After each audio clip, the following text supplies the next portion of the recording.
ഏതെങ്കിലും പ്രതിസന്ധിയിൽ എടുത്തുപേക്ഷിക്കുകയും ആവശ്യം പോലെ എടുത്തണിയുകയും ചെയ്യേണ്ടി വരുന്ന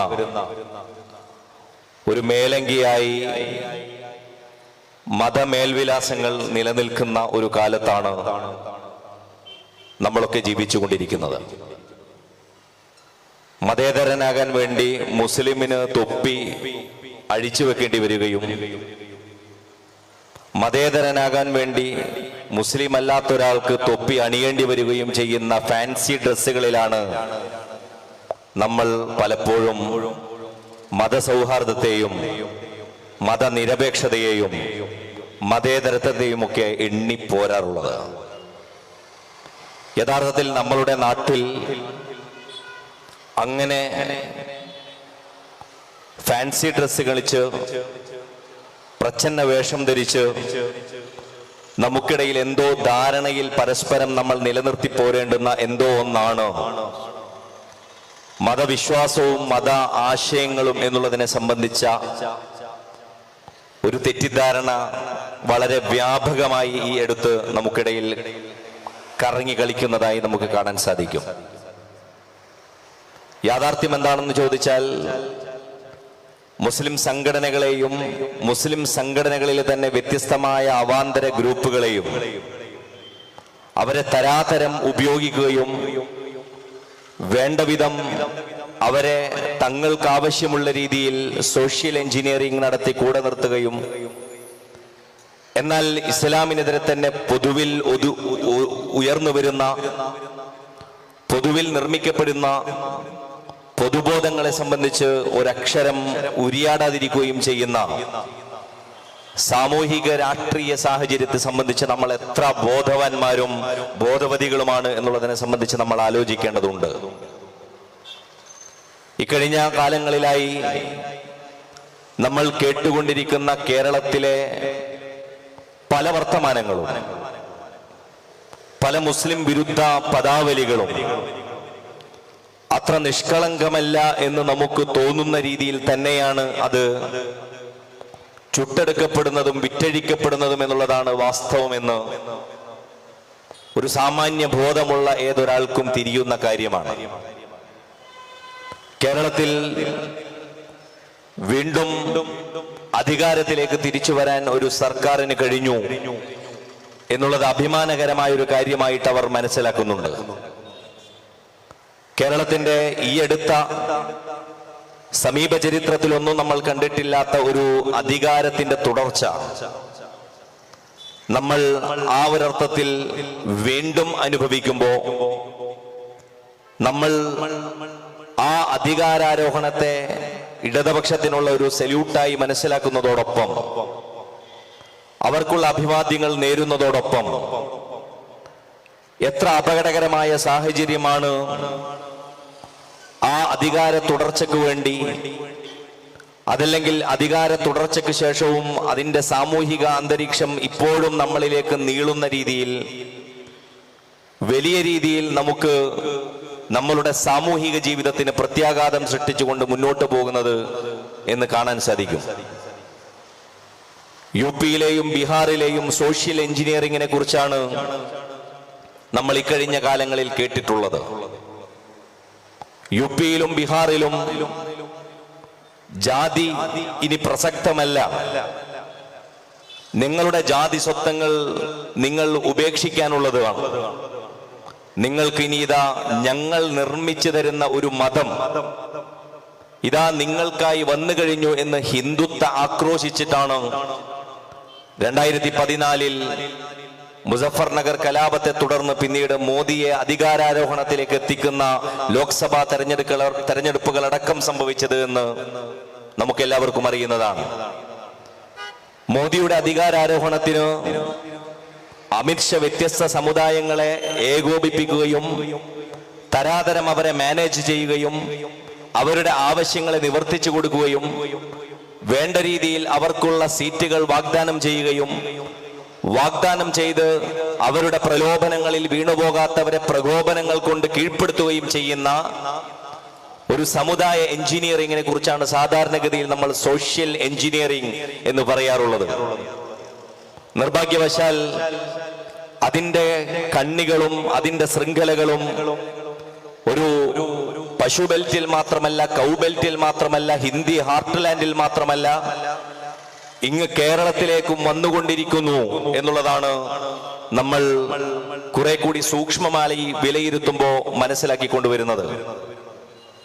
എത്രമാത്രം ഭീകരമായ പ്രചരണങ്ങളാണ് സംഘപരിവാർ നിർമ്മിക്കുന്നു, സംഘപരിവാർ തന്നെ വിറ്റഴിക്കുന്നു എന്ന് നമ്മൾ പറയാറുള്ള പ്രചരണങ്ങളാണ് മുസ്ലിം സമൂഹത്തെ മുൻനിർത്തിക്കൊണ്ട് കേരളത്തിലും വിറ്റുപോകുന്നത്. എത്ര പെട്ടെന്നാണ് അതിന് വാങ്ങാൻ ആളുണ്ടായിത്തീരുന്നത്.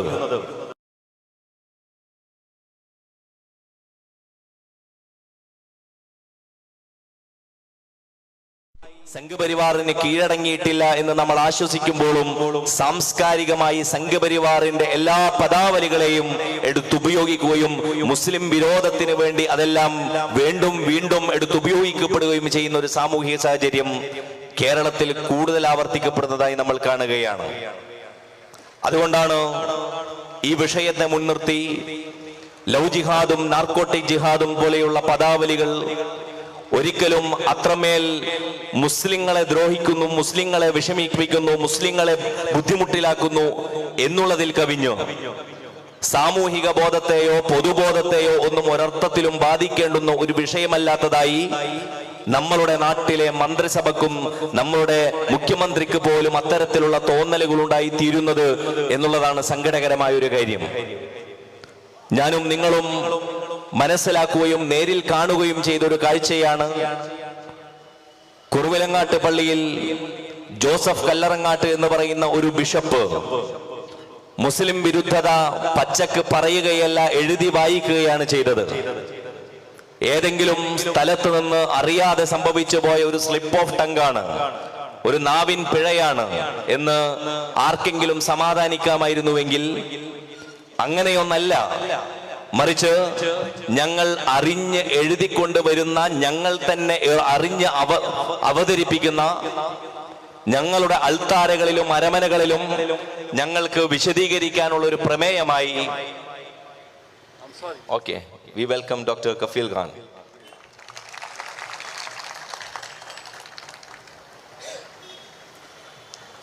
മതമേലധ്യക്ഷന്മാർ നമ്മളുടെ നാട്ടിൽ പരസ്പരമുള്ള സൗഹാർദ്ദത്തിന്റെയും സമഭാവനയുടെയും സഹവർത്തിത്വത്തിന്റെയും എല്ലാം പൊതു സ്പേസുകൾ ഉറപ്പിലാക്കാൻ വേണ്ടി പരിശ്രമിക്കും എന്ന് നമ്മൾ അവരെക്കുറിച്ച് അസ്യൂം ചെയ്തു പോരുന്ന ഒരു വിഭാഗമാണ്.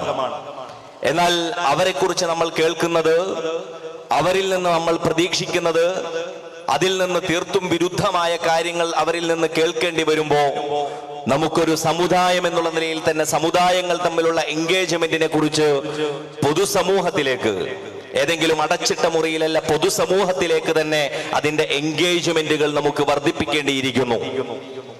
മതമേലധ്യക്ഷന്മാർ കുറെ കൂടി ഗൗരവതരമായി അത്തരം വിഷയങ്ങളെ മനസ്സിലാക്കുമെന്ന് കരുതുമ്പോഴാണ് ഹരിദ്വാറിൽ നിന്ന് നമ്മൾ മുസ്ലിം വംശീയ ഉന്മൂലനത്തിന്റെ ആക്രോശങ്ങൾ കേൾക്കുന്നത്. അത് വിശ്വാസത്തിന്റെ മണ്ഡലങ്ങളിൽ നിന്നും മണ്ഡപങ്ങളിൽ നിന്നുമാണ് കേൾക്കുന്നത്. അതായത് ഇന്ത്യയിൽ കലാപങ്ങൾ ഉണ്ടായിട്ടില്ല, ഇന്ത്യയിൽ വംശഹത്യകളുടെ നിരക്കിൽ കുറവുണ്ട്, ഇന്ത്യയിൽ മറ്റ് ഗവൺമെന്റുകളെ അപേക്ഷിച്ചുകൊണ്ട് മോദി സർക്കാരിന് കീഴിലാണ് മുസ്ലിങ്ങൾ സുരക്ഷിതർ എന്ന് പറയുന്ന ഒരു ഡാറ്റ പുറത്തു വന്നുകൊണ്ടിരിക്കുകയാണ്.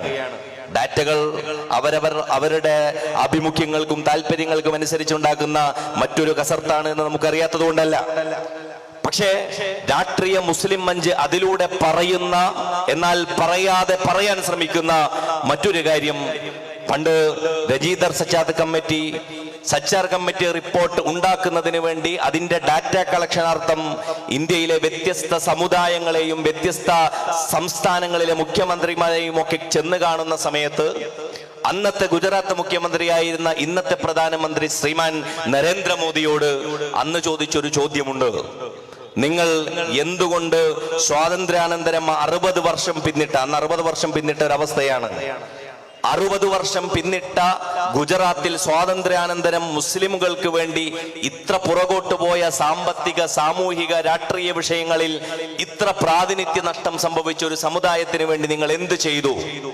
നരേന്ദ്രമോദിയുടെ മറുപടി, പ്രത്യക്ഷത്തിൽ കേൾക്കാൻ ഇന്ന് നമ്മൾ കേട്ടുകൊണ്ടിരിക്കുന്ന, ഒരുപക്ഷെ നരേന്ദ്രമോദി പോലും അദ്ദേഹമാണ് ഇത് ആദ്യം പ്രചരിപ്പിച്ചതെന്ന് നമുക്ക് വിശ്വസിക്കാൻ പ്രയാസമുള്ള, എന്നാൽ നമ്മൾ കേട്ടുകൊണ്ടിരിക്കുന്ന ഒരു മറുപടിയാണ്. നരേന്ദ്രമോദിയുടെ അന്നത്തെ മറുപടി: ഞാൻ ഒരു പ്രത്യേക സമുദായത്തിന്റെ മന്ത്രിയല്ല, ഞാൻ മുസ്ലിങ്ങളുടെ മുഖ്യമന്ത്രിയല്ല, ഞാൻ ഹിന്ദുവിന്റെ മുഖ്യമന്ത്രിയല്ല, ഞാൻ എല്ലാവരുടെയും മുഖ്യമന്ത്രിയാണ്. സബ്കാ സാത്ത് സബ്കാ വിശ്വാസ് എന്ന്, എല്ലാവരുടെയും കൂടെ സബ്കാ വികാസ്, എല്ലാവരുടെയും വികസനം ഉറപ്പുവരുത്തുന്ന ആളാണ് ഞങ്ങൾ എന്നും ഞാനാണ് അത്തരത്തിലുള്ള ഒരു പ്രധാനമന്ത്രി എന്നും നരേന്ദ്രമോദി ആണയിടുമ്പോ ഇവിടത്തെ സബിൽ നിന്ന്, ഇവിടത്തെ എല്ലാവരിൽ നിന്നും എങ്ങനെയാണ് ബോധപൂർവം ഒരു മുസ്ലിം സമുദായം ഇല്ലായ്മ ചെയ്യപ്പെടുന്നത് എന്നുള്ളതിനെ സംബന്ധിച്ച് നമ്മൾ ശേഷം വന്ന ബില്ലുകളിലൂടെ, ശേഷം വന്ന നിയമങ്ങളിലൂടെ, മുത്തലാഖ് ബില്ലായും അതുപോലെ തന്നെ കാശ്മീർ അബ്രഗേഷനും, കാശ്മീരിന്റെ പദവി എടുത്തു കളയുന്നതുമായി ബന്ധപ്പെട്ടും, CAA-യും അതുപോലെ തന്നെ NRC-യുമായി ബന്ധപ്പെട്ട വിവാദ കാലത്ത് നമ്മൾ എങ്ങനെയാണ് സബ്കാ സാത്തും സബ്കാ വികാസും നമ്മളിൽ ഉപയോഗിക്കപ്പെടുന്നതും പ്രയോഗിക്കപ്പെടുന്നതും എന്നുള്ളതിനെ സംബന്ധിച്ച് കണ്ടു കഴിഞ്ഞവരാണ്. അതുകൊണ്ട് ഈ രാഷ്ട്രീയ ബോധ്യത്തിലേക്ക് മുസ്ലിം സമുദായം എത്തുന്നതോടൊപ്പം പൗരസമൂഹത്തോട് ആ നിലയിൽ ഇത്തരം ആക്രോശങ്ങൾക്കെതിരെ ജനാധിപത്യപരമായി എന്ത് നമുക്ക് മ്യൂച്വൽ സ്പേസുകൾ ബാക്കിയുണ്ട് എന്നുള്ള ചോദ്യം ഉന്നയിക്കാൻ സോളിഡാരിറ്റി യൂത്ത് മൂവ്മെന്റ് ആഗ്രഹിക്കുകയാണ്. എന്ത് പൊതുമണ്ഡലമാണ് നമുക്കിടയിൽ ഇനി ബാക്കിയുള്ളത്? എന്ത് പൊതുമണ്ഡലം ബാക്കിയുള്ളതിനെ കുറിച്ചാണ് നമ്മൾ ഇനി അവകാശവാദം നടിക്കുന്നത്? അതല്ലെങ്കിൽ ആ പൊതുമണ്ഡലം നഷ്ടപ്പെട്ടതിനെ കുറിച്ച് എന്ത് വ്യസനവും വേദനയും എന്തുമാത്രം വിഷമവുമാണ് നമുക്കുള്ളത് എന്നുള്ളതിനെ സംബന്ധിച്ചെങ്കിലും പൊതുസമൂഹം ചർച്ച ചെയ്യാൻ തയ്യാറാകണമെന്ന് സോളിഡാരിറ്റി യൂത്ത് മൂവ്മെന്റ് ആവശ്യപ്പെടുകയാണ്.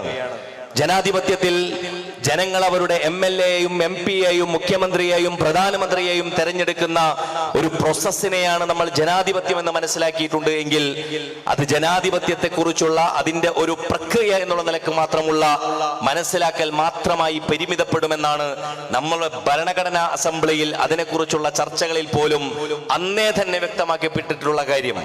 ശ്രീമാൻ അംബേദ്കർ അദ്ദേഹത്തിന്റെ ഭരണഘടനയുടെ വിശദീകരണത്തിൽ അദ്ദേഹം ജനാധിപത്യം വിശദീകരിക്കുന്നിടത്ത് മ്യൂച്വൽ സ്പേസിനെ കുറിച്ചാണ് ജനാധിപത്യം എന്ന് അദ്ദേഹം പരിചയപ്പെടുത്തുന്നത്. The reverence and respect towards the fellow citizen. തൊട്ടടുത്തുള്ള പൗരനോട് നിങ്ങൾക്ക് കാണിക്കാൻ സാധിക്കുന്ന ബഹുമാനത്തിന്റെയും അതുപോലെ തന്നെ ആദരവിന്റെയും പേരാണ് ജനാധിപത്യം. അങ്ങനെയുള്ള ബഹുമാനത്തിന്റെ അന്തരീക്ഷം, അങ്ങനെയുള്ള ആദരവിന്റെ അന്തരീക്ഷം നമുക്ക് എവിടെയാണ് നഷ്ടപ്പെട്ടത്? എങ്ങനെയാണ് ഒരു മുസ്ലിം എന്ന് പറയുന്ന വില്ലൻ പ്രതിഷ്ഠിക്കപ്പെട്ടതിലോടുകൂടി നമ്മളുടെ നാട്ടിലുള്ള എല്ലാ സാമൂഹിക രാഷ്ട്രീയ വിഷയങ്ങളും റദ്ദ് ചെയ്യപ്പെട്ടത്? എങ്ങനെയാണ് ഒരു വടക്ക് കിഴക്കൻ വംശഹത്യ, എങ്ങനെയാണ് CAA-യും NRC-യെയും പോലെയുള്ള വലിയ ഒരു വിഷയത്തിൽ നിന്ന് നമ്മളുടെ ശ്രദ്ധ തെറ്റിച്ചു കളഞ്ഞത്? എങ്ങനെയാണ് ഷാഹീൻ ബാഗുകൾ തീർത്ത ഇന്ത്യയിൽ ഓരോ മുക്കുമൂലകളിലും അത് തീർത്ത അലയൊലികൾ വടക്ക് കിഴക്കൻ വംശഹത്യയെ മുൻനിർത്തിക്കൊണ്ടുള്ള സംഘപരിവാറിന്റെ പ്രചരണത്തിൽ ഇല്ലായ്മ ചെയ്യപ്പെട്ടത് എന്നുള്ളതിനെ സംബന്ധിച്ച് നമ്മൾ വലിയ രീതിയിൽ ആലോചിക്കേണ്ടതുണ്ട്. അവിടെയാണ് മുസ്ലിം സമുദായം എന്നുള്ള നിലയിൽ അവർക്ക് മുമ്പിൽ സംഘപരിവാർ വെക്കുന്ന ഒരു ഓപ്ഷൻ. സംഘപരിവാർ പറയുന്നത് പണ്ട് പ്രവാചകന്മാരുടെ ശത്രുപക്ഷത്തെ എതിർന്നിരുന്ന എതിരാളികൾ അന്ന് പറഞ്ഞിട്ടുള്ള അതേ വാക്കിന്റെ തനിയാവർത്തനമാണ്. വഖാലല്ലദീന കഫറൂ ലിറുസുലിഹിം ലനുഖ്രിജന്നകും മിൻ അർളിനാ ഔ ലതഊദുന്ന ഫീ മില്ലത്തിനാ. രണ്ട് ഓപ്ഷനാണുള്ളത്. സമുദായം എന്നുള്ള നിലയിൽ ലനുഖ്രിജന്നകും മിൻ അർളിനാ, നിങ്ങൾ ഇവിടെ നിന്ന് പുറത്തേക്ക് പോകേണ്ടവരാണ്, നിങ്ങളെ ഞങ്ങൾ പുറത്താക്കുക തന്നെ ചെയ്യും. ഇതൊരാക്രോശമാണ്. സംഘപരിവാർ അത് ലോക്സഭയിലും രാജ്യസഭയിലും അവതരിപ്പിക്കുന്ന ജനാധിപത്യത്തിന്റെ ഭാഷയിൽ തന്നെ നെയ്തെടുക്കുന്ന ബില്ലുകളായിക്കൊണ്ടാണ് നമ്മളോട് പറയുന്നത്. അതുകൊണ്ട് സംഘപരിവാർ വെക്കുന്ന ഒരു ഓപ്ഷൻ ലനുഖ്രിജന്നകും മിൻ അർളിനാ, നിങ്ങൾക്ക് ഇവിടെ നിന്ന് പോകാം. ഔ ലതഊദുന്ന ഫീ മില്ലത്തിനാ, അല്ലെങ്കിൽ രണ്ടാമതൊരു ഓപ്ഷൻ, നിങ്ങൾ ഞങ്ങളുടെ മില്ലത്തിൽ ഇവിടെ മടങ്ങി വരേണ്ടി വരിക തന്നെ ചെയ്യുമെന്നാണ്. നിങ്ങൾ ഞങ്ങൾ പറയും പോലെ ഇവിടെ പഞ്ചപുച്ഛമടക്കി ജീവിക്കേണ്ടി വരും എന്നുള്ളത് തന്നെയാണ്. നിങ്ങൾ നിങ്ങളുടെ വിശ്വാസത്തെയും നിങ്ങളുടെ അഭിമാന ബോധത്തെയും നിങ്ങളുടെ ചരിത്രത്തെയും സംസ്കൃതിയെയും പാരമ്പര്യത്തെയും റദ്ദ് ചെയ്തുകൊണ്ടുള്ള ഞങ്ങൾ നിശ്ചയിക്കുന്ന ഒരു സെക്കൻഡറി സിറ്റിസൺഷിപ്പിലേക്ക് നിങ്ങൾ കടന്നു വന്ന് നിങ്ങൾ ഇവിടെ തുടരണമെന്നാണ്. ഇവിടെയാണ് സംഘപരിവാറിനോടും അതുപോലെ തന്നെ സംഘ് പരിവാറിന്റെ വലിയ വംശീയ ഉന്മൂലന പദ്ധതിക്ക് ഞങ്ങൾ ചിറകെട്ടുമെന്ന് പറയുന്ന മധ്യവർത്തികളോടും ഇടയാളന്മാരോടും നമുക്ക് പറയാനുള്ളത്, ഇസ്ലാമിന്റെ പേരിൽ അതല്ലെങ്കിൽ മുസ്ലിം സമുദായത്തിന്റെ പേരിൽ ആ നിലയിൽ എന്തെങ്കിലും കൂടുതൽ അധികമായി മുസ്ലിം സമുദായം CAA പ്രക്ഷോഭങ്ങളിലോ NRC സമരങ്ങളിലോ കൂടുതലായി ആവശ്യപ്പെട്ടിട്ടില്ല. മുസ്ലിം സമുദായം ഏതെങ്കിലും ഒരു പ്രത്യേക സംരക്ഷണം ഇവിടത്തെ ഗവൺമെന്റുകളിൽ നിന്ന് ആവശ്യപ്പെട്ടിട്ടില്ല. ഇവിടെയുള്ള ഫാസിസ്റ്റ് വിരുദ്ധരെന്ന് സ്വയം നിലക്ക് നടിക്കുന്ന ഇടതുപക്ഷമടക്കമുള്ള മുസ്ലിം പ്രതിരോധ കോട്ടകൾ തങ്ങളാണ് കെട്ടുന്നത് എന്ന നാട്യമുള്ളവരോട് സോളിഡാരിറ്റി യൂത്ത് മൂവ്മെന്റ് പറയുന്നത്, ഈ നാട്ടിലുള്ള ഓരോ പൗരനും അർഹതപ്പെട്ട ഭരണഘടന ജാമ്യം നിൽക്കുന്ന അവരുടെ സ്വത്തിനും അവരുടെ ജീവനും അവരുടെ അഭിമാനത്തിനും ഏതെന്തൊക്കെ സംരക്ഷണങ്ങളാണ് ഇവിടത്തെ ജുഡീഷ്യറിയും ലെജിസ്ലേറ്റീവും ഇവിടത്തെ എക്സിക്യൂട്ടീവും നൽകേണ്ടത്, അത് മാത്രമാണ് ഇന്ത്യൻ മുസ്ലിംകളെ സംബന്ധിച്ചിടത്തോളവും മുസ്ലിം സമുദായത്തെ സംബന്ധിച്ചിടത്തോളവും ഭരണഘടനാപരമായ അതേ ആവശ്യവും അവകാശങ്ങളും മാത്രമാണ് അവർ ചോദിക്കുന്നത് എന്നാണ് ഇന്ത്യൻ മുസ്ലിമുകളെ സംബന്ധിച്ച്, സമുദായത്തെ സംബന്ധിച്ച് നമുക്ക് പറയാനുള്ളത്. അതുകൊണ്ട് തീർത്തും അഭിമാനകരമായ ഒരു നിലനിൽപ്പിനെ സംബന്ധിച്ച് ആലോചിക്കുമ്പോൾ ആ അഭിമാനകരമായ നിലനിൽപ്പ് തങ്ങളുടെ വിശ്വാസത്തെ സംബന്ധിച്ചാണ് എന്നുള്ളതിനെ കുറിച്ച് മുസ്ലിം സമുദായത്തിനും ബോധമുണ്ടാകേണ്ടതുണ്ട്. ലോകത്തിന് മുമ്പിൽ വലിയ രീതിയിൽ തങ്ങളുടെ സംസ്കൃതിയെയും പാരമ്പര്യത്തെയും ചരിത്രത്തെയും സംബന്ധിച്ച് അങ്ങേയറ്റത്തെ അന്തസ്സോടും ആത്മാഭിമാനത്തോടും കൂടി തന്നെ പറയാൻ പറ്റുന്ന മഹിതമായ ഒരു ചരിത്രമുള്ള ഒരു കൂട്ടർ തന്നെയാണ് തങ്ങൾ എന്നുള്ള ബോധ്യം ഈ പ്രതിസന്ധി ഘട്ടങ്ങളിൽ അവർക്ക് ഉപകരിക്കേണ്ടതുണ്ട് എന്ന് സോളിഡാരിറ്റി മനസ്സിലാക്കുന്നു. അതുകൊണ്ട് ക്ഷമാപണ മനസ്ഥിതിയുടെ ഒരു ഭാഷയും അതല്ലെങ്കിൽ ആത്മനിന്ദയുടെ ഏതെങ്കിലും ഒരു അംശവും തൊട്ടുതിണ്ടാത്ത വിധമുള്ള ഫാസിസ്റ്റ് കാലത്തെ അതിജീവനത്തെയും ബാക്കി നിൽപ്പിനെയും കുറിച്ച് തന്നെയാണ് നമുക്ക് കൂടുതലായി സംസാരിക്കാനുള്ളത്. അവിടെയാണ് സംഘപരിവാർ പറയുന്ന ഓപ്ഷൻ തന്നെ മറ്റൊരു രീതിയിൽ സംഘപരിവാറിൽ നിന്ന് സംരക്ഷണം തരുമെന്ന് പറയുന്ന ചില പുരോഗമന നാട്യക്കാർ വന്നുകൊണ്ട് മുസ്ലിം സമുദായത്തോട് പങ്കുവെക്കുന്നത്. നിങ്ങൾ വേണമെങ്കിൽ നിങ്ങളുടെ ഈ മതത്തിന്റെ തീവ്രത, നിങ്ങളുടെ മതത്തിന്റെ ദൃശ്യത, അതല്ലെങ്കിൽ മതത്തിന്റെ കണ്ടന്റ്, മതത്തിന്റെ ഈ റിച്ച് കണ്ടന്റ് നിങ്ങൾ കുറച്ചാൽ തീരാവുന്നതേ ഉള്ളൂ പ്രശ്നമെന്ന് ചിലർ വന്ന് നമുക്ക് ഉപദേശം ഇതിനിടയിൽ വന്ന് സ്റ്റഡി ക്ലാസ്സുകളായി എടുത്തു തുടങ്ങുന്നു എന്നുള്ളതാണ് മറ്റൊരു ഭാഗമായി വിശ്വാസത്തിന്റെ അഭിമാന സാക്ഷ്യം എന്ന് പറയുന്ന പ്രമേയത്തിന് കീഴിൽ സോളിഡാരിറ്റി വിശദീകരിക്കാൻ ആഗ്രഹിക്കുന്നത്. ഏതെങ്കിലും ഒരു കൂട്ടർ പ്രതിസന്ധി കാലത്ത് തങ്ങൾക്ക് ഞങ്ങൾ സംരക്ഷണം ഒരുക്കിക്കൊള്ളാം എന്ന് പറയുന്ന ഒരു ഡിമാൻഡ് വെച്ചുകൊണ്ട് അവിടെ വിലക്ക് വെച്ച് മാറേണ്ടി വരുന്ന ഒന്നിന്റെ പേരല്ല മുസ്ലിം ജീവിതവും അഭിമാനകരമായ മുസ്ലിം നിലനിൽപ്പുമെന്ന് പൊതുസമൂഹത്തോടും അതേസമയം തന്നെ തങ്ങളുടെ മധ്യവർത്തികളും ഇടയാളന്മാരുമായി വന്ന ഫാസിസ്റ്റ് വിരുദ്ധ ചാമ്പ്യന്മാരെന്ന് സ്വയം അവകാശപ്പെടുന്ന ആളുകളോടും നമുക്ക് പറയാനുള്ളത്. അതായത് മുസ്ലിം സമുദായത്തിന്റെ ഭാഷയും സംസ്കാരവും വേഷവും മതവും അതുപോലെ തന്നെ മതാചരണവും അതുമായി ബന്ധപ്പെട്ടുള്ള ബീഭത്സമായ കുപ്രചരണങ്ങൾ, അപസർപ്പക കഥകൾ, വ്യാജ ബിംബാവലികൾ നിർമ്മിക്കപ്പെടുന്ന ഒരു സമയത്ത് സംഘപരിവാർ ഏതെന്തൊക്കെയാണോ ഊതി വീർപ്പിച്ചുണ്ടാക്കിയത്, അതിനെക്കുറിച്ചെല്ലാം എന്തൊക്കെ പൊയ്വടികളാണോ നടത്തപ്പെടുന്നത്, അതെല്ലാം വളരെ പെട്ടെന്ന് തന്നെ വിറ്റുപോയി അതിനെ വാങ്ങിവെച്ച് അതെല്ലാം അതേ ഭാഷയിൽ ആവർത്തിക്കുന്ന അവരോട് നമുക്ക് പറയാനുള്ളത്, ഇതാണ് നിങ്ങൾ സംഘപരിവാറിൽ നിന്ന് മുസ്ലിം സമുദായത്തിന് സംരക്ഷണം ഒരുക്കി തരുന്നതെങ്കിൽ, മുസ്ലിം സമുദായത്തിന് ഒരുക്കി കൊടുക്കാൻ ആഗ്രഹിക്കുന്ന സംരക്ഷണമെങ്കിൽ മുസ്ലിം സമുദായം ആ നിലക്ക് കൂടുതലായൊന്നും നിങ്ങളോട് അത്തരത്തിൽ ഒരു അഭിമാന സംരക്ഷണം ആവശ്യപ്പെട്ടിട്ടില്ല. മറിച്ച് അവരുടെ ആദർശം തന്നെ, അവരുടെ തത്വസംഹിതകൾ തന്നെ, അവരുടെ ഖുർആനും അവരുടെ പ്രവാചകനും അവരുടെ ചരിത്രവും തന്നെ അവരെ സംബന്ധിച്ചിടത്തോളം ആ നിലയിൽ അവർക്ക് അഭിമാനബോധത്തിന്, അവരുടെ ആത്മാഭിമാനത്തിന്, അവരുടെ അന്തസ്സിന് പര്യാപ്തമാണ് എന്ന് ഈ സന്ദർഭത്തിൽ ഓർമ്മപ്പെടുത്തുകയാണ്. ചരിത്രത്തിൽ ഏറ്റവും മോശപ്പെട്ട ഒരു സംഗതിയായി മതവും വിശ്വാസവും അവതരിപ്പിക്കപ്പെടുന്ന ഒരു കാലത്തു കൂടിയാണ് നമ്മൾ ജീവിക്കുന്നത്. എന്തെന്നാൽ ഏറ്റവും കൂടുതൽ സംരക്ഷണം മുസ്ലിം വിരുദ്ധ പദാവലികൾ ഉപയോഗിക്കുന്നവർക്ക്, ഇസ്ലാം വിമർശകർക്ക്, പ്രവാചകൻ മുഹമ്മദ് നബി സല്ലല്ലാഹു അലൈഹി വസല്ലമയെ വിമർശിക്കുന്നവർക്ക്, അതല്ലെങ്കിൽ അതിനുവേണ്ടി പേജുകളും സ്റ്റേജുകളും നിറക്കുന്നവർക്ക്, അതിന്റെ പേരിൽ ഏത് ആശയാവിഷ്കാരങ്ങൾക്കും സ്വാതന്ത്ര്യം എന്നുള്ള പേരിൽ സ്പേസ് നൽകപ്പെടുന്നിടത്ത് മുസ്ലിം വികാരങ്ങൾ, അതല്ലെങ്കിൽ മുസ്ലിം സമുദായത്തെ സംബന്ധിച്ചുള്ള അവരുടെ നിലനിൽപ്പുമായും അവരുടെ അഭിമാനവുമായി ബന്ധപ്പെട്ട ക്വസ്റ്റ്യനുകൾ, ഇതൊന്നും പ്രസക്തമല്ലാത്ത രീതിയിലാക്കാണ് യുക്തിവാദമാകട്ടെ, നാസ്തികതയാകട്ടെ, ഹിന്ദുത്വയാകട്ടെ, അതല്ലെങ്കിൽ അൾട്രാ സെക്യുലറിസ്റ്റുകളാകട്ടെ, ഏറ്റവും അവസാനം പുറത്തു വന്ന എക്സ് മുസ്ലിം വിഭാഗങ്ങളാകട്ടെ, എല്ലാ അർത്ഥത്തിലും അവരെല്ലാം ഉൽപ്പാദിപ്പിച്ചുകൊണ്ടിരിക്കുന്ന കണ്ടന്റുകളിൽ പൊതുവായ സാമ്യതകൾ നമുക്ക് കണ്ടെത്താൻ സാധിക്കും.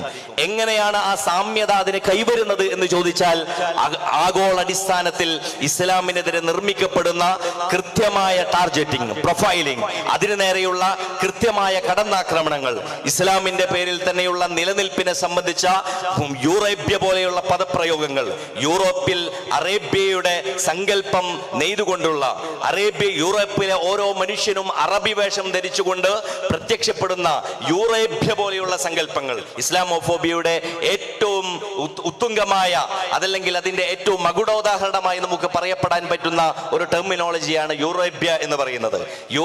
യൂറോപ്പിലുള്ള ഓരോ മുസ്ലിം പ്രദേശങ്ങളും അറബി വസ്ത്രം ധരിച്ച യൂറോപ്യന്മാർ എങ്ങനെ ഉണ്ടാകുമെന്ന് നിങ്ങൾ സങ്കല്പിച്ചു നോക്കൂ എന്ന് പറയുന്ന യൂറോപ്യ പോലെയുള്ള പദപ്രയോഗങ്ങൾ അതിന്റെ തനിയാവർത്തനങ്ങളോ അതല്ലെങ്കിൽ പുനരാവിഷ്കരണങ്ങളോ ആണ് നമ്മളുടെ നാട്ടിൽ നമ്മൾ ലവ് ജിഹാദ് എന്നുള്ള പേരിൽ കേൾക്കുന്നത്. ആ ഇന്ത്യൻ കോണ്ടെക്സ്റ്റിലേക്കും അതല്ലെങ്കിൽ കേരളീയ പരിസരത്തിലേക്കും വരുമ്പോ അതിന്റെ കണ്ടന്റിൽ വ്യത്യസ്തതകൾ ഉണ്ടാകുമെന്നുള്ളതല്ലാതെ ആഗോളടിസ്ഥാനത്തിൽ ഇസ്ലാമിനെതിരെ നടക്കുന്ന നാനാ ദിക്കുകളിൽ നിന്നുമുള്ള ആക്രമണത്തിന്റെയും അതിനു നേരെയുള്ള മുൻ വൈരാഗ്യത്തിന്റെയും അതല്ലെങ്കിൽ നൈരവര്യാദന ബുദ്ധിയിൽ നിന്നുമെല്ലാം ഉയർഭവിക്കുന്ന, അതിൽ നിന്ന് ഉത്ഭവിക്കുന്ന വിദ്വേഷമാണ് അതിന് പിന്നിലുള്ളത് എന്ന് നമുക്ക് കാണാൻ സാധിക്കും. അവിടെയാണ് സംഘപരിവാറും ഇടതുപക്ഷവും തമ്മിൽ അവർ ആഗ്രഹിച്ചാലും ഇല്ലെങ്കിലും ചില സാമ്യതകൾ വരുന്നത് എന്ന് നമ്മൾ വീണ്ടും വീണ്ടും പറയുന്നത്.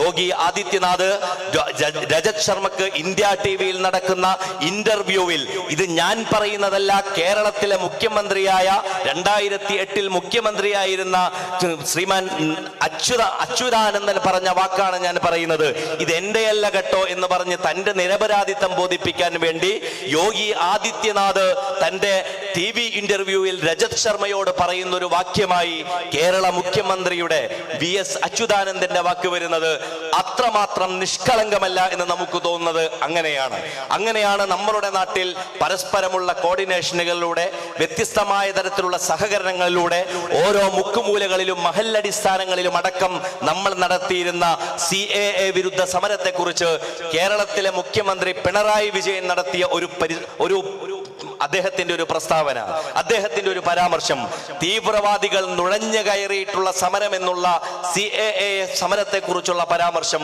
പാർലമെന്റിൽ എഴുന്നേറ്റ് നിന്നുകൊണ്ട് ധൈര്യപൂർവ്വം ഉദ്ധരിക്കാൻ ശ്രീമാൻ നരേന്ദ്രമോദിക്ക് സാധിക്കുന്നത് എന്തുകൊണ്ടാണെന്ന് ചോദിച്ചാൽ, ഇത് ഞാൻ പറയുന്നതല്ല, മറിച്ച് കേരളത്തിൽ ഒരു മുഖ്യമന്ത്രി പറയുന്നതാണ് എന്ന് പറയുന്ന ഈ സാമ്യതകളെ വളരെ ലാഘവത്തിലും നിസ്സാരവൽക്കരണത്തിലും എടുക്കാനാണ് ഇടതുപക്ഷത്തിന്റെ ഭാവമെങ്കിൽ, ഇവിടെയാണ് നമ്മൾ ഈ അധികാര തുടർച്ചയെ കുറിച്ച്, രണ്ടാം അധികാരത്തിന്റെ വരവിനെ കുറിച്ച് കേരളത്തിൽ ഇടതുപക്ഷം തങ്ങളുടെ വെസ്റ്റഡ് ഇൻട്രസ്റ്റിന് വേണ്ടി, തങ്ങളുടെ സ്ഥാപിത താല്പര്യത്തിന് വേണ്ടി കൃത്യമായി മുസ്ലിം സമുദായത്തെ മുൻനിർത്തിക്കൊണ്ടുള്ള വ്യാജമായ ഭീതികൾ വിതച്ചുകൊണ്ട് തന്നെ, എന്നാൽ അതേസമയം മുസ്ലിം സമുദായത്തിന്റെ സംരക്ഷകരാണെന്നുള്ള നാട്യം നടിച്ചുകൊണ്ട് തന്നെ ഇരു തലമൂർച്ചയുള്ള ഒരു ആയുധമെടുത്ത് പ്രയോഗിക്കുകയാണ് എന്ന് പറയാൻ സോളിഡാരിറ്റി നിർബന്ധിതമാകുന്നത്. അതുകൊണ്ട് കേരളീയ പൊതുസമൂഹത്തോട്, പൗരാവലിയോട് നമുക്ക് വലിയ രീതിയിൽ ഡിബേറ്റ് ചെയ്യാനുള്ളത് ഹലാൽ അടക്കമുള്ള, ലവ് ജിഹാദ് അടക്കമുള്ള, നാർക്കോട്ടിക് ജിഹാദ് അടക്കമുള്ള, അതല്ലെങ്കിൽ മാർക്ക് ജിഹാദ് അടക്കമുള്ള പരാമർശങ്ങളിലേക്ക് കാര്യങ്ങൾ എത്തുമ്പോൾ അതിന് പിന്നിലുള്ള പദനിർമ്മിതികളും ബിംബാവലികളും ഒന്നും ഒട്ടും നിഷ്കളങ്കമായി സംഭവിക്കുന്നതല്ല. മറിച്ച് ഇവിടത്തെ പൊതുബോധം, മനസ്സ് താമരക്ക് കൊടുത്തുകൊണ്ട് വോട്ട് മറ്റേതെങ്കിലും പാർട്ടികൾക്ക് കൊടുത്തത് കൊണ്ട് പ്രത്യേകിച്ച് കാര്യമില്ലെന്ന് തിരിച്ചറിയുന്നിടത്താണ് നമ്മളെ സംബന്ധിച്ചിടത്തോളം വളരെ പ്രധാനപ്പെട്ടതായ രാഷ്ട്രീയ സാമൂഹിക കർത്തൃത്വത്തെ സംബന്ധിച്ച് മുസ്ലിം സമുദായത്തിന് കൂടുതൽ ആലോചിക്കാനുള്ളത്. വഖഫുമായി ബന്ധപ്പെട്ട വിവാദങ്ങൾ വന്നു.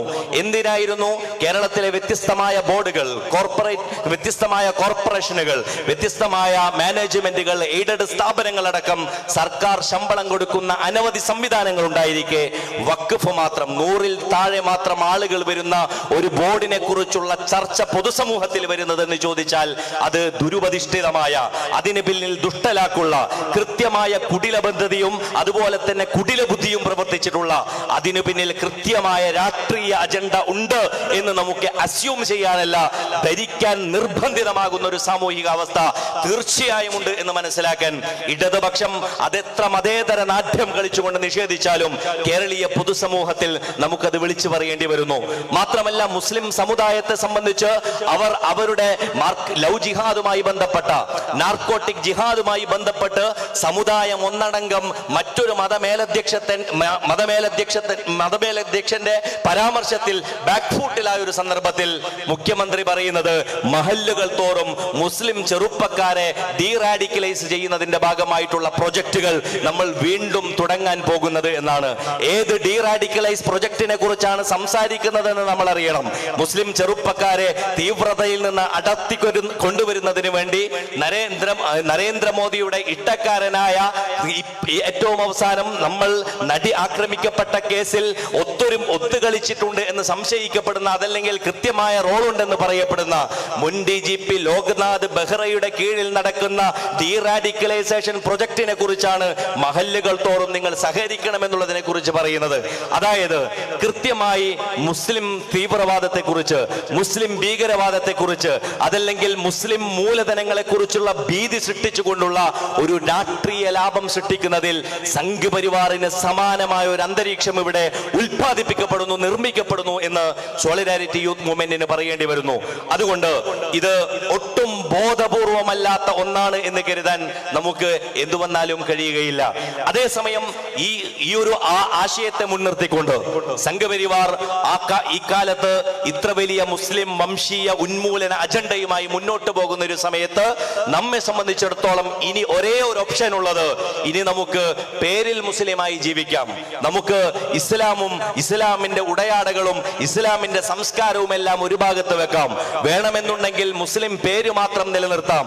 അത് വേണമെങ്കിൽ പോലും നിലനിർത്തണോ എന്നുള്ളതിനെ കുറിച്ച് ചർച്ച ചെയ്യാം എന്നുള്ളിടത്തേക്ക് ചർച്ചയെത്തുന്ന മുസ്ലിം ചെറുപ്പക്കാരിൽ അവരുടെ നിർമ്മത ആശയങ്ങൾ അവരിൽ കുത്തിനിറയ്ക്കാനുള്ള കൃത്യമായ അജണ്ടകൾ പ്രവർത്തിക്കുന്ന ഒരു സാഹചര്യം കൂടി.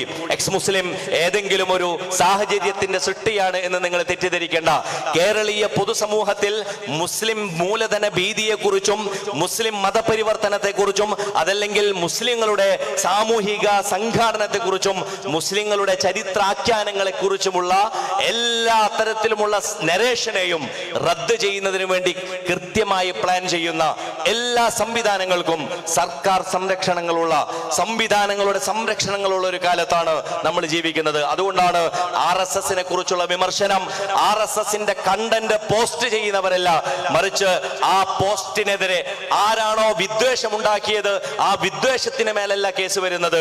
ആ വിദ്വേഷത്തെ കുറിച്ച് നിങ്ങൾ പോസ്റ്റ് ഇട്ടാൽ നിങ്ങൾക്ക് കേസ് വരുന്ന, കേരളത്തിലെ 100-ലധികം വരുന്ന മുസ്ലിം ചെറുപ്പക്കാർക്കെതിരെ ഇക്കഴിഞ്ഞ 2 ആഴ്ചകൾക്കിടയിൽ പിണറായി വിജയന്റെ കീഴിലുള്ള പോലീസ് കേസെടുത്തത് സംഘപരിവാറിനെ വിമർശിച്ചു എന്നുള്ളതിന്റെ പേരിൽ ആണ് എന്ന് വരുമ്പോ ആർക്ക് വേണ്ടിയാണ് ഓവർ ടൈം ഡ്യൂട്ടി എടുക്കുന്നത് എന്ന് വിശദീകരിക്കാൻ നിങ്ങൾക്ക് ബാധ്യതയുണ്ട് എന്ന് പറയാനാണ് സോളിഡാരിറ്റി യൂത്ത് മൂവ്മെന്റ് ആഗ്രഹിക്കുന്നത്. അതുകൊണ്ട് വിശാലമായ ആകാശം, വിശാലമായ ഭൂമി, ഈ ലോകത്തോളം വലുപ്പമുള്ള ഒരു സംസ്കൃതിയെയും ചരിത്രത്തെയും വിശദീകരിച്ചുകൊണ്ട് അതിൽ അഭിമാനിക്കുന്ന ഒരു മുസ്ലിം ജനതയെ സംബന്ധിച്ച് അതിൽ നിന്ന് അവരുടെ നിർമ്മതാശയങ്ങൾ അവരിൽ കുത്തിനിറയ്ക്കാനുള്ള എല്ലാവിധ ശ്രമങ്ങളെയും അതല്ലെങ്കിൽ അതിനെതിരെയുള്ള കൃത്യമായ എല്ലാവിധ പ്രൊപ്പഗണ്ട മെഷീനറികളെയും തുറന്നു തീർക്കാനുള്ള ബാധ്യത നിർവഹണത്തിന്റെ ഭാഗമായി കൊണ്ടുകൂടിയാണ് സോളിഡാരിറ്റി യൂത്ത് മൂവ്മെന്റ് അതിന്റെ പ്രമേയത്തിന്റെ ഭാഗമായി വിശ്വാസത്തിന്റെ അഭിമാന സാക്ഷ്യം, വിമോചനത്തിന്റെ പാരമ്പര്യം, ലോകത്തോട് നിങ്ങൾ പ്രാപഞ്ചിക വീക്ഷണത്തെക്കുറിച്ച്, ചരിത്ര ദർശനത്തെക്കുറിച്ച്, സാമ്പത്തിക ദർശനത്തെക്കുറിച്ച്, ഇതാണല്ലോ കമ്മ്യൂണിസം ലോകത്ത് മറ്റ് തത്വശാസ്ത്രങ്ങളിൽ നിന്നും തത്വസംഹിതകളിൽ നിന്നും വേർപ്പെടുന്നു, വ്യതിരിക്തമാകുന്നു എന്ന് പറഞ്ഞുകൊണ്ട് നിങ്ങൾ വിശദീകരിക്കുന്ന അതിന്റെ വ്യതിരിക്തതകളെങ്കിൽ പ്രാപഞ്ചിക വീക്ഷണത്തെക്കുറിച്ച് ദൈവത്തെ മുൻനിർത്തിയുള്ള, ചരിത്ര വീക്ഷണത്തെക്കുറിച്ച് മനുഷ്യനെ മുൻനിർത്തിയുള്ള, സാമ്പത്തിക ദർശനത്തെക്കുറിച്ച് നീതിയെ മുൻനിർത്തിയുള്ള ഒരു ദർശനം കൊണ്ട് കൂടി തന്നെയാണ് മുസ്ലിം സമുദായം ജീവിക്കുന്നത്. അതല്ലാതെ ഏതെങ്കിലും ഒരു സോഷ്യോളജിക്കൽ കാറ്റഗറിയിൽ കള്ളിയിൽ ഒതുങ്ങാവുന്ന ഒരു ജീവിതമല്ല, മറിച്ച് ആദർശബന്ധിതമായ ഒരു പ്രതിനിധാനം കൂടി അതിനുണ്ട് എന്ന് ഇവരുടെ വ്യാജ പ്രചരണങ്ങളിൽ വീണുപോകുന്നവരോ വശംവദരാകുന്നവരോടോ പറയാനുള്ള ഒരു ബാധ്യതാ നിർവഹണം കൂടിയായി സോളിഡാരിറ്റി യൂത്ത് മൂവ്മെന്റ് ഇതുകൊണ്ട് മനസ്സിലാക്കുന്നു. അതുകൊണ്ട് മതത്തെ തല്ലിക്കെടുത്താൻ, മൂല്യങ്ങളെ ഇല്ലാതാക്കാൻ, അതല്ലെങ്കിൽ മൂല്യങ്ങൾക്ക് നേരെ ഗോഷ്ടി കാട്ടാൻ, അതിനെ പരിഹസിക്കാനുള്ള ശ്രമങ്ങൾ ഏതെന്തൊക്കെ തന്നെ ഉണ്ടായാലും അവയെല്ലാം കഴിഞ്ഞ നൂറ്റാണ്ടിൽ നമുക്കറിയാം. സാറിന്റെ റഷ്യക്ക് ശേഷം സംഭവിച്ച ബോൾഷെവിക് വിപ്ലവത്തിന് ശേഷം ആദ്യമായി കമ്മ്യൂണിസ്റ്റ് റഷ്യക്കുണ്ടായിരുന്ന നടപടി മനുഷ്യർക്ക് നേരെ ശാസ്ത്രാവബോധം ഉണ്ടാക്കിയെടുക്കുക എന്നുള്ളതാണ്. കേൾക്കുമ്പോൾ രസകരമായി നിങ്ങൾക്ക് തോന്നും. നമ്മളുടെ സോഷ്യൽ മീഡിയ പേജുകളിൽ നിങ്ങൾ സജസ്റ്റഡ് ആണ്, അതല്ലെങ്കിൽ നിങ്ങൾ ആവശ്യപ്പെട്ടിട്ടുണ്ട് ഇല്ലെങ്കിലും നിങ്ങൾക്ക് വന്നുകൊണ്ടിരിക്കുന്ന കണ്ടന്റുകളിൽ കൂടുതലും നിർമ്മതാശയങ്ങളും നിരീശ്വര പ്രസ്ഥാനങ്ങളുമായി ബന്ധപ്പെട്ട ആശയങ്ങളും വന്നു ചേരുന്നത് വളരെ യാദൃച്ഛികമായാണ് എന്ന് നമ്മൾ വിശ്വസിച്ചു പോകരുത്. അതിനു വേണ്ടിയിട്ടുള്ള ശ്രമങ്ങൾ നമ്മളുടെ നാട്ടിൽ കൊണ്ടുപിടിച്ച സ്വതന്ത്ര ചിന്തയായി വ്യാഖ്യാനിക്കപ്പെടുന്നത് ഏതെങ്കിലും ആകസ്മികതയാണെന്ന് നിങ്ങൾ തെറ്റിദ്ധരിച്ചു പോകരുത്. മറിച്ച് മതം എന്ന് പറയുമ്പോൾ മതം പൊതുസമൂഹത്തിൽ അതിനെന്തെങ്കിലും റോളുണ്ടെന്ന് അവകാശപ്പെടുന്ന ബാക്കിയുള്ള ഒരു ദർശനം എന്നുള്ള നിലയിൽ കൃത്യമായി ഇസ്ലാം ഉന്നം വെക്കപ്പെടുന്നതിന്റെ രാഷ്ട്രീയത്തെ കുറിച്ച് നമ്മൾ തിരിച്ചറിയേണ്ടതുണ്ട്. ആ രാഷ്ട്രീയം മനസ്സിലാക്കുമ്പോഴാണ് എത്രമാത്രം വിഷമാണ്, എത്രമാത്രം വിദ്വേഷമാണ്, എത്രമാത്രം വിഷം വമിക്കുന്ന പുകയുമായിട്ടാണ് നമ്മളുടെ അന്തരീക്ഷം മലീമസപ്പെടുന്നത് എന്നുള്ളതിനെ കുറിച്ച് നമുക്ക് മനസ്സിലാകുന്നത്. ബോൾഷെവിക് വിപ്ലവത്തിന് ശേഷം നമുക്കറിയുന്ന ശാസ്ത്രാവബോധം നിർമ്മിക്കാനുള്ള സോവിയറ്റ് റഷ്യയുടെ, നമ്മൾ വിചാരിച്ചിരുന്നത് സോവിയറ്റ് റഷ്യയെ കുറിച്ചുള്ള പരാമർശങ്ങളൊക്കെ തീർന്നുപോയി എന്നാണ്. കഴിഞ്ഞ 2-3 ജില്ലാ സമ്മേളനങ്ങളായി സഖാവ് പിണറായി വിജയൻ അദ്ദേഹത്തിന്റെ പ്രഭാഷണങ്ങളിൽ ലോകത്തിന് സോവിയറ്റ് റഷ്യ നൽകിയിട്ടുള്ള സംഭാവനകൾ എന്ന് കൂടെ വിശദീകരിച്ച് കേട്ടപ്പോഴാണ് ആ വിഷയം പരാമർശിക്കേണ്ടതുണ്ട് എന്നുള്ളത് തന്നെ എനിക്ക് ഇന്നത്തെ ഈ സാഹചര്യത്തിൽ സംഗതമായി തോന്നുന്നത്. അത്രമാത്രം ആത്മാവിഷ്കാരത്തെ കുറിച്ച് തങ്ങളുടെ ജീവിതത്തിലെ ദൗത്യമായി അത്തരത്തിലൊരു സ്റ്റേറ്റ് വന്ന് മതനിരാസവും അതുപോലെ തന്നെ മതനിർമൂലനവും ലക്ഷ്യമായി കാണുന്ന ഒരാശയം അതിനു പിന്നിൽ പ്രവർത്തിക്കുന്നുണ്ട്. അതുകൊണ്ടാണ് ആയിരക്കണക്കായ പള്ളികൾ അടച്ചുപൂട്ടപ്പെട്ട ഉസ്ബെക്കിസ്ഥാനെ കുറിച്ചും അദർബൈജാനെ കുറിച്ചും ഖസാക്കിസ്ഥാനെ കുറിച്ചും വിശാലമായ അർത്ഥത്തിൽ തുർക്കിസ്ഥാൻ എന്നറിയപ്പെടുന്ന പ്രദേശത്തെ കുറിച്ചുമെല്ലാം നമ്മൾ ചരിത്രത്തിൽ അറിയപ്പെടുന്നത്. ഓരോ വീട്ടിലും നമസ്കാരം പോലും നിർവഹിക്കാൻ ആളില്ലാതിരുന്ന ഒരു സ്ഥലം, അതല്ലെങ്കിൽ നമസ്കരിക്കാൻ വെമ്പുന്നുണ്ടോ, നമസ്കരിക്കുന്നുണ്ടോ? ഉയ്ഗൂർ മുസ്ലിങ്ങളെ കുറിച്ച് ഇപ്പൊ നമ്മൾ കേൾക്കാറുണ്ട്. അവർ നോമ്പെടുക്കുന്നുണ്ടോ, നിസ്കരിക്കുന്നുണ്ടോ എന്ന് നോക്കുന്നതിന് വേണ്ടി ഷിൻപാങ് പ്രവിശ്യയിൽ കൃത്യമായ ആളുകളെ ചൈന നിയോഗിച്ചിരിക്കുന്നു എന്ന് പറയുമ്പോൾ നമുക്ക് വിശ്വസിക്കാൻ ബുദ്ധിമുട്ടാണ്. പക്ഷേ ഒരു വട്ടമെങ്കിലും സോവിയറ്റ് റഷ്യയുടെ ചരിത്രം പരിശോധിക്കുന്ന പക്ഷം ഇതൊന്നും ഇല്ലാ കഥകളല്ല, അതല്ലെങ്കിൽ അതെല്ലാം ചരിത്രത്തിന്റെ യാഥാർത്ഥ്യങ്ങളാണ് എന്ന് നമുക്ക് മനസ്സിലാക്കാൻ സാധിക്കും. എങ്ങനെയാണ് 57% വരുന്ന മുസ്ലിമുകളുള്ള അൽബേനിയ എന്ന് പറയുന്ന ഒരു പ്രദേശം അന്ന് കമ്മ്യൂണിസത്തിന്റെ തേരോട്ടത്തിൽ ചൈനയോടും റഷ്യയോടും തങ്ങളുടെ അമിതാസക്തി മൂലം തങ്ങളുടെ രാജ്യം എപ്രകാരം ഒരു എത്തീസ്റ്റ് രാഷ്ട്രമാക്കാം, മതരഹിത രാഷ്ട്രമാക്കാം എന്നുള്ളതിന്റെ കൊണ്ടുപിടിച്ച പരിശ്രമങ്ങൾ നടത്തിയതിനു ശേഷം നാഷണലിസ്റ്റ് മ്യൂസിയം ഓഫ് എത്തിയിസം, ഞങ്ങൾ ഇതാ ദേശീയ അടിസ്ഥാനത്തിൽ ഒരു നിരീശ്വരവാദ മ്യൂസിയം സ്ഥാപിച്ചിരിക്കുന്നു എന്ന് അൽബേനിയ പ്രഖ്യാപിച്ചിട്ടുണ്ട്. എന്തായിരുന്നു ആ മ്യൂസിയത്തിലെ പ്രദർശന വസ്തുക്കൾ എന്ന് നിങ്ങൾ ആലോചിക്കണം. പള്ളികളിൽ നിന്ന് പിടിച്ചെടുക്കപ്പെട്ട മിഹ്റാബുകൾ, മിമ്പറുകൾ, അവിടെ നമസ്കരിച്ചിരുന്ന മുസല്ലകൾ, അവിടെ ഓതിയിരുന്ന ഖുർആനുകൾ, മുസ്ഹഫുകൾ, അവിടെ ഉണ്ടായിരുന്ന എന്തൊക്കെ മതചിഹ്നങ്ങളുമായി ബന്ധപ്പെട്ട വസ്തുക്കളുണ്ടോ അവയെല്ലാം കൊണ്ടുവന്ന് ഇന്നും നിങ്ങൾക്ക് അൽബേനിയയിലെ സ്കോദ്രയിൽ പോയാൽ നാഷണൽ മ്യൂസിയം ഓഫ് എത്തിയിസത്തിന്റെ മ്യൂസിയം, നിരീശ്വരവാദത്തിന്റെ മ്യൂസിയം കാണാൻ പറ്റും. ചരിത്രത്തിൽ ഗ്ലാസ്നോസ് പെരിസ്ട്രോയിക്കു ശേഷം USSRന്റെ പതനത്തിന് ശേഷം USSRന്റെ ഉപഗ്രഹ രാഷ്ട്രങ്ങൾ 10-15 രാഷ്ട്രങ്ങൾ തകർന്നു വീണതിന് ശേഷം ലെനിൻ പ്രതിമ വലിച്ചിഴക്കപ്പെട്ട ശേഷം നമുക്കറിയാം അൽബേനിയയിൽ, ഉസ്ബെക്കിസ്ഥാനിൽ, അദർബൈജാനിൽ എല്ലായിടത്തും മതം തിരിച്ചു വന്നിട്ടുണ്ട്.